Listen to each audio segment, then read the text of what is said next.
1,000 tula para sa iyong putang ina ka. Sa dinami-dami ng pagong na gusto kong kausapin pero ikaw lang aking kinausap. Alam mo ba nawawala na ng internet?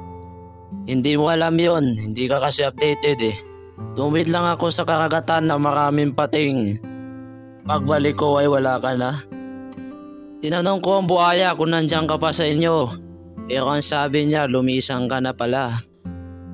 Kasi sabi ng haring hipon na ikaw nang para sa akin. Ikaw lang ang makakapagpawala ng kabag ng aking tiyan para hindi na ako umutot ulit.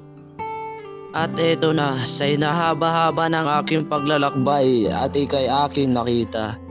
Kumakain ka ng hotdog na may kasamang putlong. At nang malapitan kita, ako'y biglang nagtanong, bakit umalis